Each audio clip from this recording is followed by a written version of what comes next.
dadagdag na si Vice President Sara ng mga boboto laban sa kanyang impeachment. Ang medyo nakakahiya dyan, yung mga senador, na alam naman nila sila ay magiging hukom, nagpa-endorse sila dun sa may kaso. Wala siya nag-comment.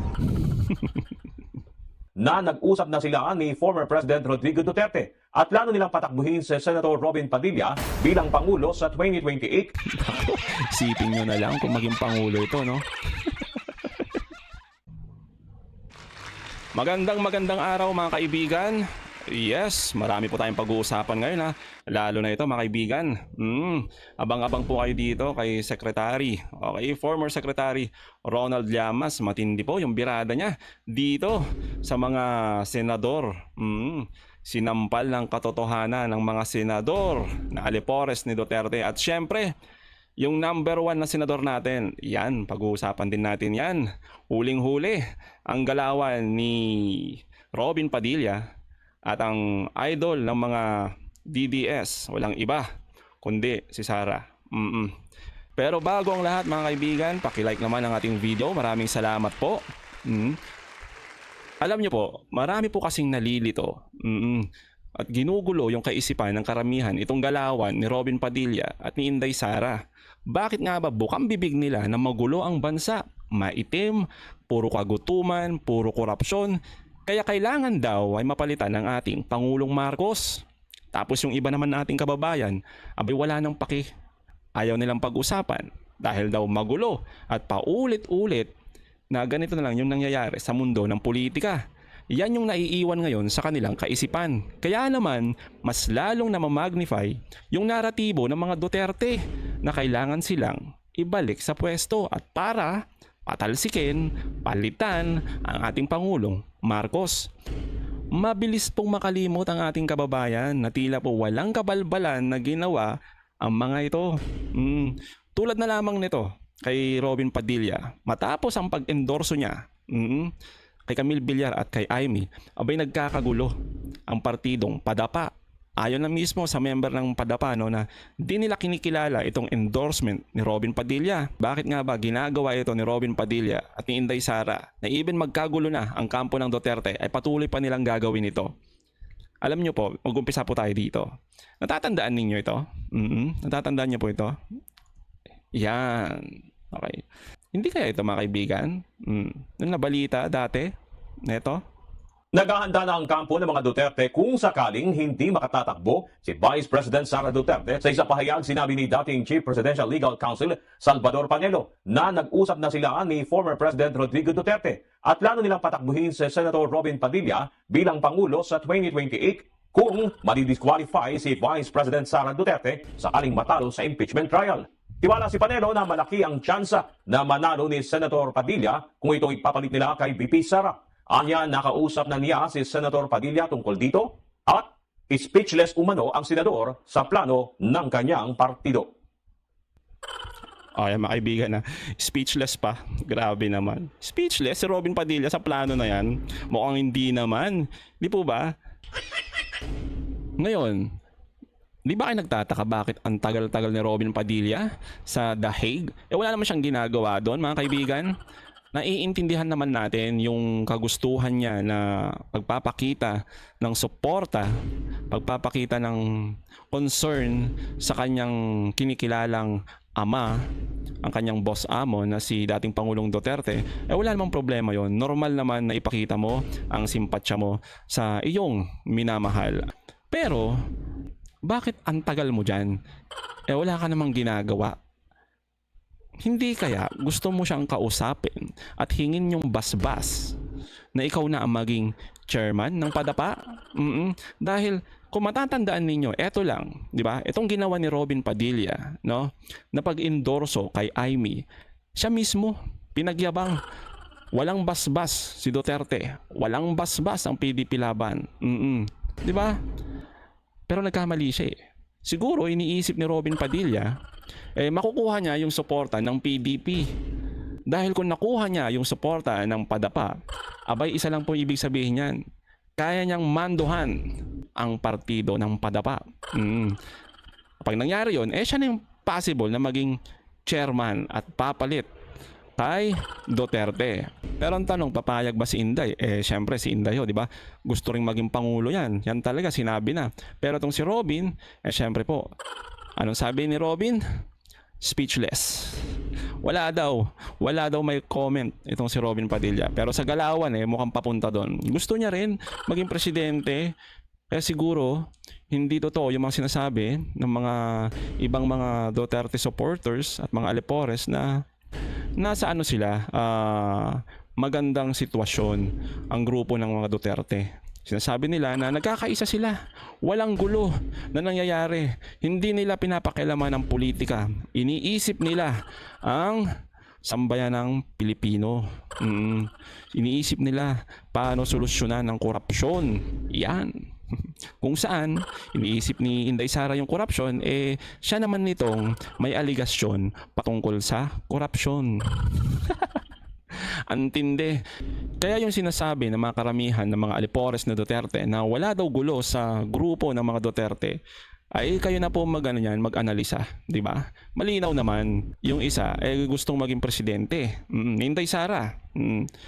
Yung isa naman, no comment, pero itinutulak ng kanyang mga amo na gusto daw siyang maging presidente kung masipa si Sara sa Senado. Kaya naman, malinaw ang lahat ng ito ay hindi lang po patungkol sa bayan. Tulad ng sinasabi nila na sila ang magiging sagot sa kahirapan. Sila ang pag-asa ng bayan. Sila ang magpapailaw sa madilim na mundo ng Pilipinas sa pangunguna po ni Marcos. Yan yung kanilang naratibo. Kaya sabi ko nga, wag po kayong pauuto. Wag po kayong magpapaninlang maging mapanuri. Kaya naman mapupunta tayo dito. Ano nga ba ang totoong intensyon ni Sara Duterte sa ngayon? Eto, matindi ho ito. Okay. Yan, kay former Secretary Ronald Llamas. Ito yung kanyang birade. Pakinggan nyo mga kaibigan.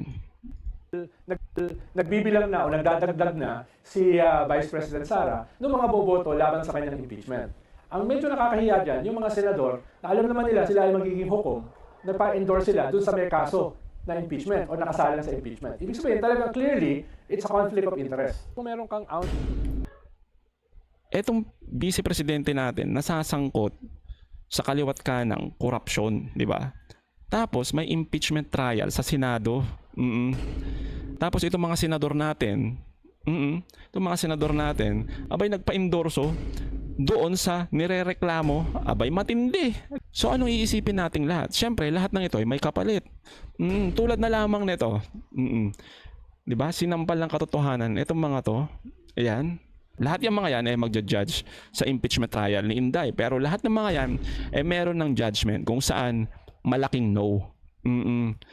Malaking no, ang kakapal ng mukha. Siyempre, ano iisipin mo rin kay Camille Villar pag nanalo yan? Di ba? Ay malamang, magno-no din yan. Kaya nga eto, yung sasampal sa pagmumukha ng mga to. Kung meron kang ounce of decency. Ounce of decency. Robin Padilla. Bato, Manang Amy, baka naman, at yung mga iba pa na magno-no sa impeachment trial ni Inday Sara. Kasi hindi pa nagsisimula, di ba? May mga boto na kayo. Baka naman po, meron pa kayong natitira na respeto, hindi lamang sa sarili ninyo, kundi konting respeto lang, no? Sa proseso at sa taong bayan. Baka naman po, baka lang meron pa natitira, okay? Na meron pa kayong moral obligation. Kaya konting respeto naman. Ay, mag-inhibit ka. Kung yan ang yung plano ninyo, mag-no, mag-inhibit po kayo. Huwag po kayong maging judge. Or hindi mo gagawin yan. No? Pero mukhang may scarcity niyan sa ating mga politicians. Kaya it's more normal than an exception. It's more the norm than the exception. Tama. Pagkukulang yan ng mga politiko natin. At dahil sa pagkukulang yan, kinakailangan nila na lang na maggamitan sa isa't isa. Pero tama nga, yung sabi ni Secretary Ronald Llamas, konting respeto naman. Baka naman may natitira pa. So malinaw po ang lahat po ng ito ay hindi lang po tungkol sa bayan na sinasabi nila. Ito po ay tungkol sa politika nila, yung interest nila, yung kanilang ambisyon mga kaibigan. Kaya nakakatawa naman na itong mga kaibigan natin at mga kapatid nating mga DDS na supporter ay patuloy kayong inuuto. Patuloy kayong nasa mundo ng ilusyon na itong mga kinagigiliwan ninyo ay sila ang tunay na pag-asa ng bayan. Ay nako, gising-gising mga babayan. Isipin ninyo sila na nga, nagkakagulo pa. Tapos sasabihin ninyo, hindi. Totoo ba? Ito ang linaw-linaw. Galing mismo sa asawa. Di ba? Sa asawa ni Duterte. Anong sabi? Kasulti si PRD o komento niya about sa pag-endorso ni Libby kay Amy. Wala siya nag-comment.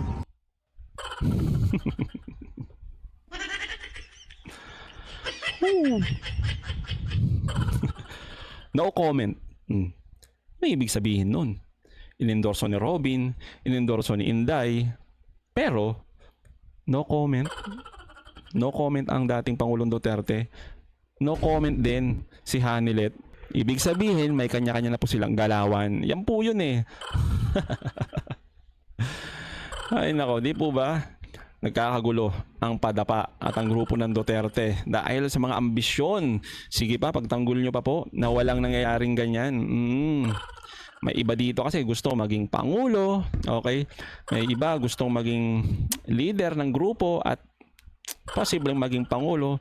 Yan yung kinagigiliwan ng lahat mga kaibigan. Kaya naman itong si Robin lumayas sa PDP sa kanila pong group chat para kasi naramdaman niya na parang sinabihan siya na, "Oy boy, huwag kang pasiga-siga dito." Malinaw na hindi lang po para sa bayan itong ginagawa nila. Ito ay para sa pansariling interes, posisyon, pwesto, kapangyarihan. At syempre, dahil dyan, kayamanan. Yes, kaya nga may mga issue sa corruption di ba? At dahil dito, Senator Robin Padilla, talaga ba gusto mo maging pangulo? Ako, isipin nyo na lang kung maging pangulo ito, no?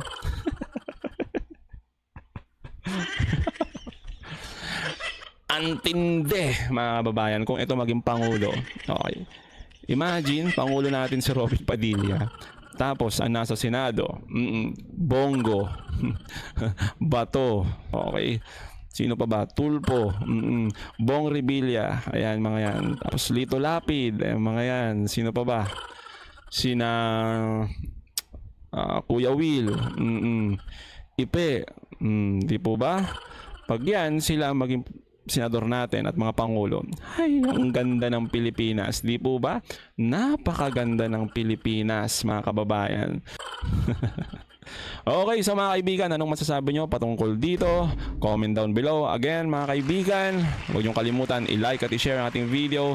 Hanggang sa muli, kita-kita ulit tayo, mga kaibigan.